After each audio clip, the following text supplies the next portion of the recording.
Gratitude gives you perspective. It makes your past unbelievable, your present even better, and your future even brighter. Awareness is critical in business. It's the difference between why you think someone's lucky and why you think someone's unlucky. I think if we all take the approach of helping one another, that there's plenty of money to be made in abundance, the same way as in scarcity, but it's just a lot more fun for everyone, and it really helps everyone. Need motivation? Watch a Top 10 with Believe Nation. Top 10, I got a top 10. Got my motivation high for my top 10. Gotta learn from the wise women and men. All my life, like 9 to 9. For my top 10, top 10, 9 to 9. This one's for my top 10. Hey, it's Evan Carmichael, and I make these videos because you are probably the most ambitious person in your circle, but you know you're capable of more. And you get that push by surrounding yourself with the best. So today, let's learn from one of the best, David Meltzer, and my take on his top 10 rules to success. Enjoy. Okay, let's kick it off with rule number 1. Stay in business. My biggest piece of advice to entrepreneurs is stay in business, meaning my objective, even in my business, has always been, my first priority in the day is, do I have enough money to stay in business tomorrow? Because the minute that I sustain tomorrow, then I can evolve, and all great businesses evolve. Some evolve, like Instagram or Snapchat in 8 months and become $1 billion company, and others, like Hostess, take a decade or a century to become $1 billion company. But they all stayed in business every day first, and then they tried to improve upon what they were doing, and all great companies evolve. Rule number 2, find your worth. I consider myself a magnet. And the energy that I carry unconsciously is the most important because it vibrates the fastest. And my analogy is I could skip down the street and I know that all of those people, ideas, things are going to be attracted. I don't know where, I could sit on a bus and do more business than people are cold calling in some kind of call center somewhere. Right. Because I attract it to myself. Right. And that's the difference. Okay. As I lived on that other side of hard work and discipline, but what I didn't realize is I wasn't trusting the universe about everything will come to me at the right way. It was always, the happiness was attached to something. I'll be happy when I graduate college. First it was I'll be happy when I get a scholarship, then go to college, and then graduate, and then law school, and then get my first job, and then my first million, and then my first 10 million, and my first 100 million. I was attached to it. In fact, when I finally retired in my 30s, before my transformation, it's the first time in my life I truly was unhappy. I created self-sabotage because the energy, I felt like I wasn't worthy. And until I could find that worth, and I found it through charity and value and service, and I actually make as much, if not more money now in a different way than I did working in that really certain, hard directed way. Yeah. Rule number 3, be grateful. Gratitude gives you perspective. It makes your past unbelievable, your present even better, and your future even brighter. It's a mathematical equation. I teach people, if you want to change your life, all you need to know is 2 words. Thank you. You got to say them every day before you go to bed and when you wake up. It needs to be a part of you, from your conscious to your subconscious to your unconscious. I've studied physics, quantum physics, and metaphysics. The easiest way to change your life is just to simply say thank you. Now, who here thinks they can say thank you for 30 straight days? Yeah, everybody raises their hand. The saddest thing is, by the time you go to sleep, half of you won't say thank you. By tomorrow morning, another half of you won't say thank you. And within 3 days, almost all of us won't say thank you. I've given you the easiest way to change your life. I've proven it twice in my life. Everything that I want, I have. And all you have to do is say thank you. So get out of your own way and be grateful. Rule number 4, help others. It's very easy to get caught up in the idea that capitalism is bad. But if you build a business that is doing good but isn't sustainable, you can't do good for very long, right? Especially nowadays, right? We have to have a sustainable model. We have to I'm on a board of something called Just Capital, and we've created a Just Index with 34 different criteria to see how sustainable a business is, quality of pay, obviously green initiatives. We've broken it down by categories so that you're not having Gulf Oil compete with an organic vegan cookie company. They've got competing agendas. Exactly, and they also have different obstacles, voids, and shortages that they have to overcome. But I think if we all take the approach of helping one another, that there's plenty of money to be made in abundance, the same way as in scarcity, but it's just a lot more fun for everyone, and it really helps everyone. Hey, this is Dave Meltzer, and I'm going to read my favorite paragraph of my friend Evan Carmichael's book, Built to Serve. Here's the secret. Dream big, act small. It is important to dream big. Your big dreams will motivate you. It'll inspire you to keep going when things get tough. It'll be a rallying call for your partners, suppliers, customers, and future employees. Keep a hold of your huge dream and then act small. Find the smallest possible way to get started, to take the first step, to get some momentum going. Dream big, but act small. Rule number 5, go the extra mile. There's an old saying that the least crowded mile is the extra mile. And unfortunately, we had a plane delay, and one of my speaking engagements I had to miss. And I decided that I'd take that extra mile, and what they call in New Orleans a lagniappe, a little bit something extra. And so I took the time to go back over to the venue at the EIE incubator here in Madrid, Spain. And I wanted to go the extra mile and went over there just to apologize for the delay. And it ended up not only beneficial, but it was the energy of it that I took the time to make it over there has expanded on all types of opportunities. I got to meet companies there. I got to meet the director. He was extremely gracious that I came over in person. It just really reminds me the subtleties of success, the difference of taking a little bit extra, asking that extra question, being gracious, and allowing people in the universe to attract to yourself what you want rapidly and accurately, to take that what would seemingly be a very negative and disappointing circumstance and turn it into an extremely beneficial and positive circumstance. That's what happens when you travel the extra mile. Rule number 6, ask for help. The most money that I lost was because of my ego.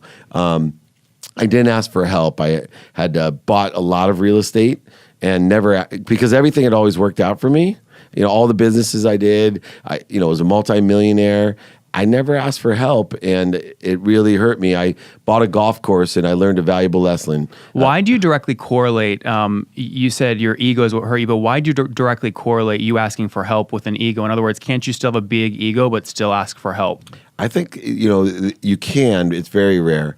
I think the ego, which is, the need to be right, the need to be offended, the need to be superior, the need to be inferior, the need to be separate, all of these different needs of the ego really put an obstacle or a shortage on help. You are afraid, which is an ego-driven emotion. You're afraid to let someone know that you don't know. Rule number 7, forgive yourself. Empathy is a little tricky because most people confuse it with sympathy. Sympathy does me no good because I can't feel bad enough to make you feel good. I can't be sad enough to make you happy. I can't be sick enough to make you well. Empathy is so much more powerful. Empathy is forgiveness.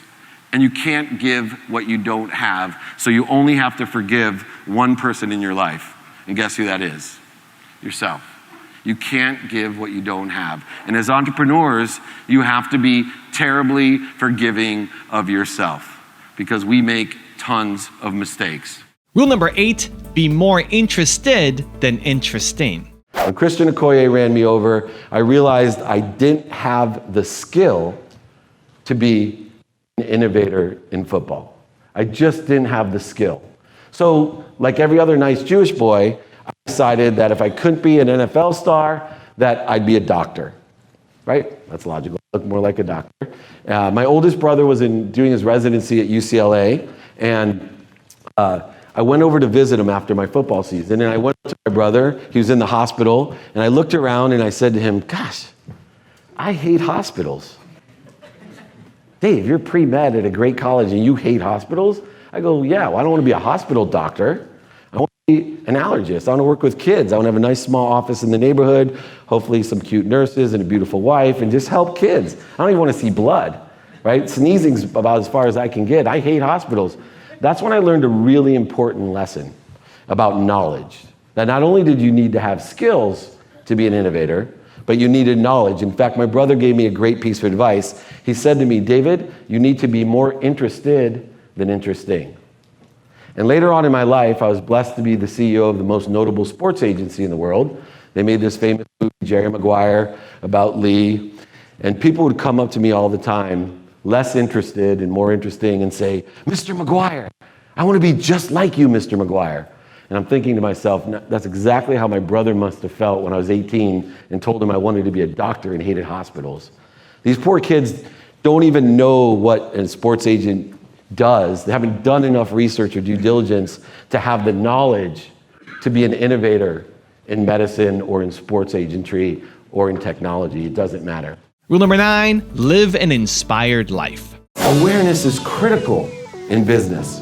It's the difference between why you think someone's lucky and why you think someone's unlucky. They're just vibrating faster. It does not involve conscious thought or subconscious thought. It involves your core energy. And your energy rises when you live at an inspired level closest to your truth, to your higher self. Live an inspired life. Enjoy the pursuit of your potential.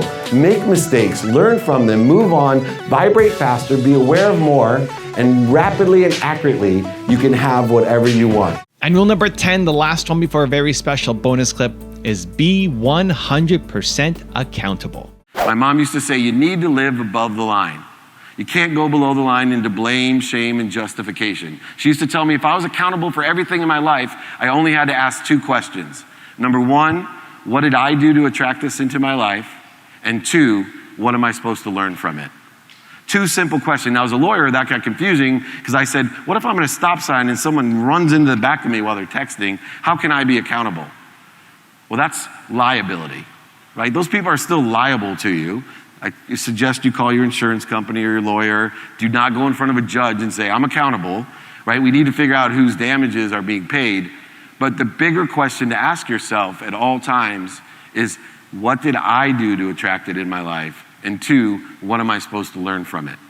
That's how we grow. That's how we change. That's actually, although it's counterintuitive, how you take control of your life with 100% accountability. Now I've got a special bonus clip that I think you're gonna enjoy, but before that, it's time for the question of the day. I wanna know, what was your single biggest takeaway from this video and your plan of action for the next week? When you watch something and get motivated and just get inspired, you have a 35% chance of actually following through. But when you get motivated and then you actually create an action plan for what you're gonna do, you increase it from 35% to 91% chance of you actually following through. And when you share your plan publicly, that jumps to 95% chance of following through. So I want that for you. I want to know your single biggest takeaway from this video and your plan of action for the next week. Put it down in the comments below so I can celebrate you. I sold legal research online for a company called West Publishing. About 4 years into my career, and just as the internet boom happened, Thomson Reuters bought us for $3.4 billion. I was rich, and it was nice. I was in my 20s. And I went on to parlay my career in technology all the way through. At West, I learned about the difference, by the way, of an entrepreneur and an innovator. And it's a very important difference. And I see this problem with millennials today, because millennials today are great innovators, right? They have a million great ideas, a million of them. And they actually don't have the authority to understand the difference between the process of making your imagination real and being an entrepreneur, which is monetizing your idea. Big, big difference. I learned that difference at West, that instead of just being an innovator, that I needed to learn how to make money from that idea. Big, big difference. And so I went to West, and they sold legal research online, and I learned about monetizing content. In fact, to this day, I'll tell you, Westlaw has one of the best methods of monetizing content, right? Originally, we put it up, took all these books, they were in huge NCR servers in a big hill in Minnesota, and people accessed it for $4.86 a minute. Any of you lawyers out there may have used Westlaw, but why was it so good? Because there are several ways to monetize it. One, they went to lawyers and said, you can bill this, right? You can just straight bill this to your clients, so this is free. Right? You put it on your bill. They also had a value justification. Said, Well, how long does it take you right now to copy and paste all those slip and fall cases, right? We used to read books, put them on a copier, highlight them, cut them out, and does anybody remember like WordPerfect or anything? Yeah, I'm old enough. In fact, one of my favorite stories is I was blessed to sell Westlaw to the Supreme Court of the United States. And Justice Scalia, when I presented it, the first thing he said to me, he said, David, nobody will ever do research on the internet. You need books.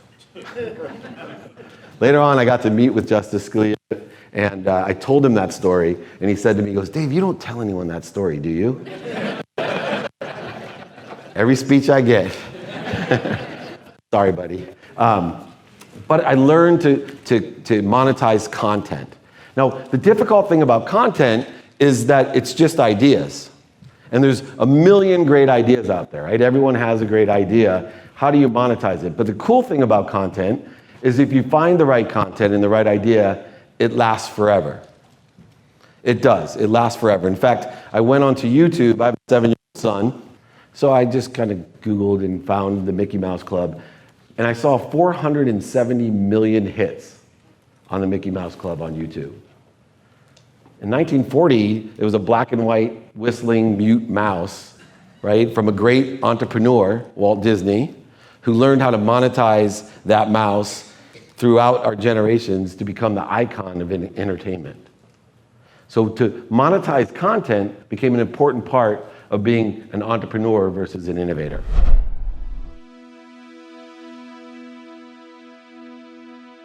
If you want 10 more awesome rules from Dave Meltzer, check out the video right there next to me. I think you'll enjoy it. Continue to believe, and I'll see you there. When I think about what I want, hopefully every day, it instantly becomes a possibility. It becomes a mathematical possibility. How much time do you ask yourself during the day,